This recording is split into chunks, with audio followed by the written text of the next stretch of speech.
مرحبا، تملكوا أراضي زراعية في مدينة مانيسا ضمن مشروع زراعي متكامل مع فريق متخصص في إدارة المشاريع الزراعية مع ضمان التشغيل الأراضي. حياكم الله.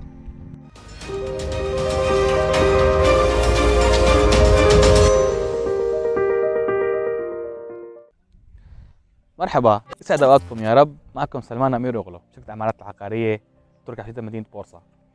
طبعا زي ما عودناكم تصوير المزارع، تصوير المشاريع الزراعية.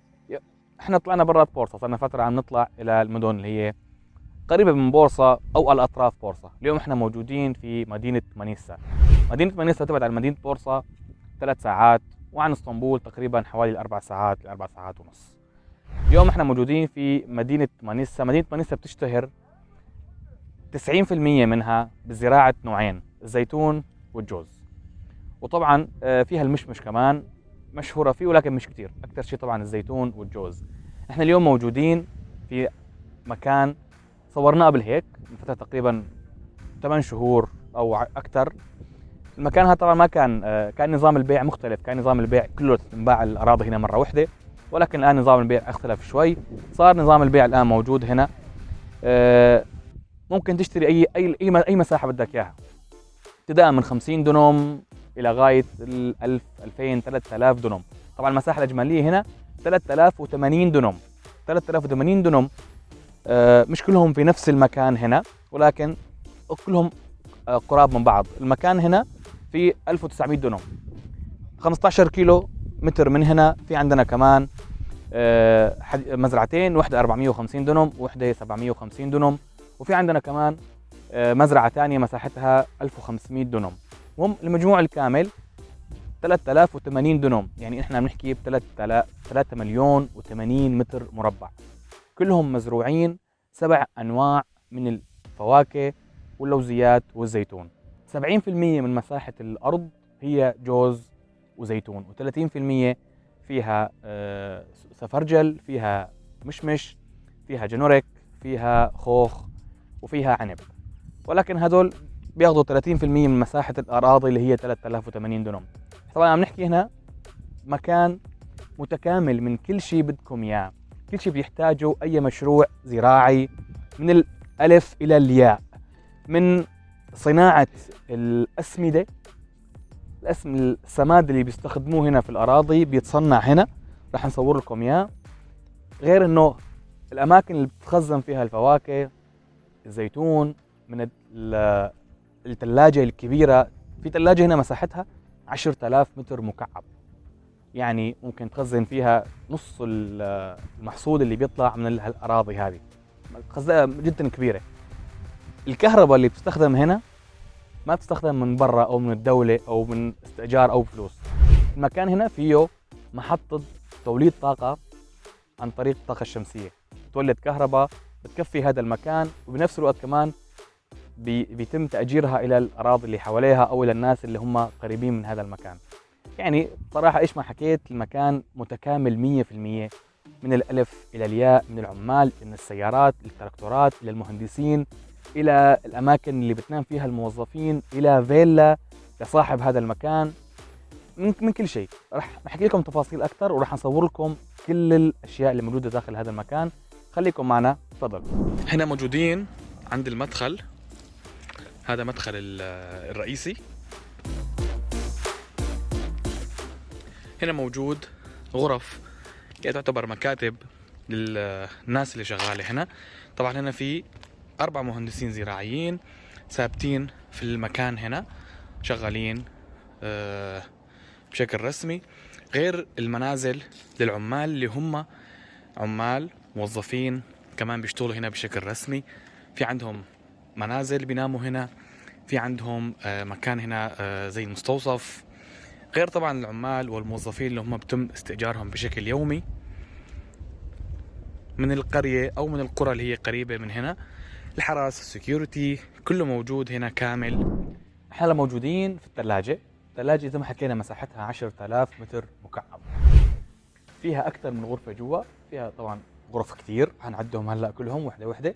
زي ما انكم شايفين هلا هنا كله، هذا كله سفرجل. بيتخزن كله هنا داخل الثلاجة.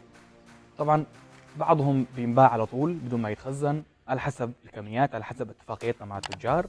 منها بتنباع مباشرة، منها بتتخزن بهذا الشكل، بتتعبى ونحط لها حماية إن كان من الورق وإن كان من السلات من الشبك. كله بيكون على الميزان، كله بيكون بإحصائيات معينة. السيستم كله جاهز موجود في هالمكان هذا. طبعا الثلاجة هنا بهذا الشكل زي ما انتم شايفين. رح ندخل هلا كمان نصور داخل الغرف. الآن موسم حصاد السفرجل مع الزيتون. صورنا الزيتون، لا عم نصور كمان السفرجل. طبعا الزيتون مخزنه بيكون هناك، الزيتون ما بيحتاج للثلاجة وبيحتاج لهالأشياء هذه، فقط الفاكهة هي تحتاج للثلاجة. الجوز كمان مش محتاج للثلاجة. أكثر شيء تحتاج للفواكه هي السفرجل، زي ما حكينا المشمش، الجنورك، النكتارين، هم اللي بيحتاجوا إلى تخزينهم داخل الثلاجة وبيعهم في مواسم يعني في أوقات غير موسمهم عشان ينباعوا بسعر أكثر. رح ندخل لجوا نصور الغرف، خليكم معنا. موجود هنا عندنا 13 غرفة. طبعا كل غرفة 9 مساحاتهم مختلفة. رح ندخل إحدى الغرف موجود فيها مخزن فيها كلها سفرجل. تفضلوا معنا. طبعا المكان جدا بارد. هذا كله زي ما شايفين كله سفرجل،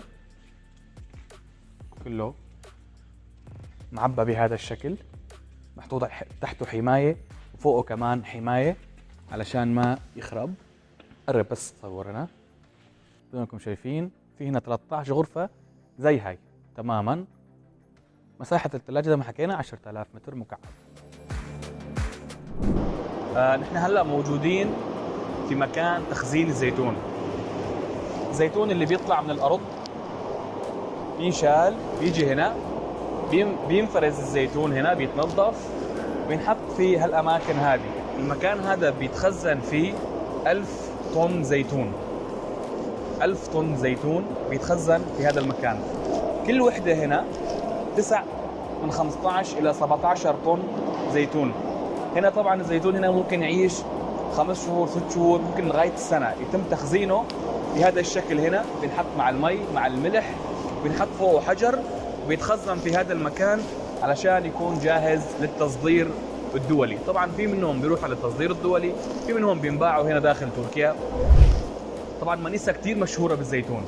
مدينة مانيسا إحدى المدن، يعني من إحدى المدن المشهورة جدا في الزيتون. يعني فيكم تقولوا 80% من زراعتها زيتون. هذا المكان زي ما انكم شايفين بياخذ ل 1000 طن بنحط فيه الزيتون. الآن موجود يمكن تقريبا هنا موجود 600 طن زيتون موجود داخل المكان هذا في الوقت الحالي. لو بتشوفوا هنا، شوفوا كيف هنا محطوط الحجر، هذا كله تحته هنا زيتون، كله موجود هنا تحته زيتون بيتخزن عشان زي ما حكينا يكون جاهز للتصدير. طبعا لما يتخزن بصير اغلى، بينباع في مواسم غير موسمه، فبينباع بسعر اغلى بكثير. بنحط طبعا هنا بدون ما ينصرف عليه مبالغ كثيره، بدون ما ينحط عليه مصاريف كبيره، بينباع اكثر من سعره اللي بينباع الطبيعي. يمكن بينباع اكثر من 100% او اكثر من 100% كمان ممكن. احنا هلا موجودين كمان في مكان تصنيع الاسمده، السماد اللي بينحط الاراضي بشكل كل انواعها، كان زيتون وكان فواكه وكان كل شيء، بيتصنع في هذا المكان هذا، يتعبى في العلب هاي زي ما انتم شايفين. ومنها طبعا هذا مش كلها هنا بس فقط للارض، لا هنا كمان بينباع كمان للسوق، بينباع للمزارع في المنطقه، حتى بينباع كمان في كل تركيا. يعني في إلها محلات، في إلها معارض تنباع هاي الانواع من الاسمده هاي. رح ندخل هلا لجوا. هنا مكان ما بيتصنع السماد مباشره. الريحه جدا صعبه هنا. هذه الخزانات كلها تنتقل من مكان لمكان. اول شيء هنا تنطبخ، تنخلط المواد مع بعض، منها بينتقل الى خزانات. خزانات هنا كمان تم تخليطها مع بعض وتنتقل الى مكان ثاني الى اخره، الى اخر خزان هناك. من اخر خزان هناك يتم تعبئه السماد في العلب هاي الصغيره، ومنها بيتم يا اما بيعها او في منها على طول مباشره بتروح للاراضي. وهنا طبعا هاي الاسمده ما بتروح باليد، بتحط تكون في هنا سيستم موجود اوتوماتيكي، بتنحط مع المي اللي هي بتم سقايه الارض منها، سقايه الاشجار كلها، بتنحط معاها في اماكن معينه، في سيستم معين. طبعا كله بينحسب، كل ارض، كل مكان، كل قطعه اشرح لها من المي، اشرح لها من الاسمده، اشرح لها من العلاجات، كلها بتنحط وبتتوزع الى اماكن معينه ومخصصه، كله محسوب. السيستم هنا من احسن ما يكون. رح اصور لكم كمان ان شاء الله اشياء ثانيه، خليكم معنا. طبعا مدخل الفيلا بيكون من داخل الارض، وغير هيك كمان بيكون في لها طريق خاص من برا، يعني بحيث انه لو جاكم ضيف او جاء اي احد، هذا طريقها الخاص من هنا الى بوابة الفيلا الرئيسية.